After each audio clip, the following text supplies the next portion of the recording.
नमस्कार। अच्छा, north east India के 7 सिस्टर स्टेट्स के नाम याद रखना कभी कभी मुश्किल हो जाता है ना? पर क्या हो अगर इन नामों को याद रखने का एक बहुत ही सिंपल, एक कहानी वाला तरीका हो? चलिए, आज ठीक यही पता लगाते हैं। 1 मिनट के लिए सोचिए, भारत की 7 सिस्टर्स में से कितने राज्यों के नाम अभी के अभी याद आ रहे हैं? अगर सारे नाम याद नहीं आए तो कोई टेंशन की बात नहीं है। ज्यादातर लोगों के साथ ऐसा ही होता है और इसका एक बहुत ही मजेदार सॉल्यूशन है हमारे पास। तो चलिए इस प्रॉब्लम को सॉल्व करते हैं एक कहानी से। जी हाँ, इन सभी नामों को याद रखने का राज एक बहुत ही छोटी और सरल सी कहानी में छिपा हुआ है। तो कहानी कुछ ऐसे शुरू होती है। एक बार की बात है, 3 पक्के दोस्त थे। उनके नाम थे अरुण, असीम और मेघा।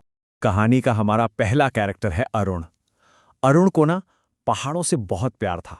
वो अक्सर ऊंची ऊंची पर्वत श्रृंखलाओं के ही सपने देखा करता था। दूसरा दोस्त था असीम, और असीम की सबसे फेवरेट चीज, उसे चाय बहुत पसंद थी, वो भी एकदम कड़क और खुशबूदार। और दोस्तों की इस तिकड़ी में तीसरी थी मेघा। मेघा की दुनिया तो जैसे बादलों के बीच ही थी, वो हमेशा बादलों में ही खोई रहती थी। अब कहानी में आता है एक ट्विस्ट। जब मेघा बादलों की सैर कर रही थी, तभी अचानक उसके सामने एक नाग आ गया। लेकिन रुकिए, ये कोई ऐसा वैसा नाग नहीं था। इस नाग ने मेघा के सामने एक बहुत ही खूबसूरत और चमकती हुई मणि गिराई। इस चमत्कारी मणि को देखकर तीनों दोस्त अरुण, असीम और मेघा बहुत ज्यादा खुश हो गए। और याद रखने वाली बात यह है कि दोस्त कितने थे? 3, और 3 मतलब 3। तो कहानी तो मजेदार थी, है ना? पर अब आता है असली मजा।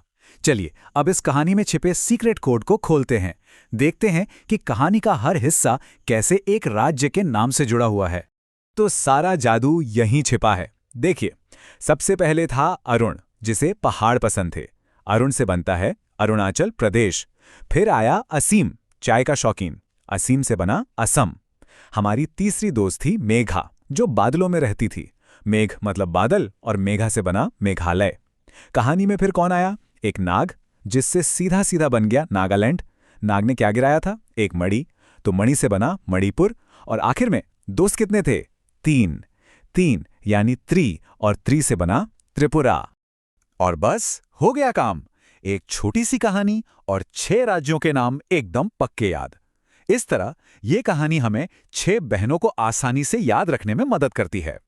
चलिए एक बार फटाफट से इन 6 राज्यों के नाम दोहरा लेते हैं जो हमने इस कहानी से सीखे हैं। अरुणाचल प्रदेश, असम, मेघालय, नागालैंड, मणिपुर और त्रिपुरा। देखा कितना आसान था। इस कहानी ने बड़ी चालाकी से 7 बहनों में से 6 के नाम तो हमें बता दिए, पर सवाल ये है कि वो 7वीं बहन कौन है?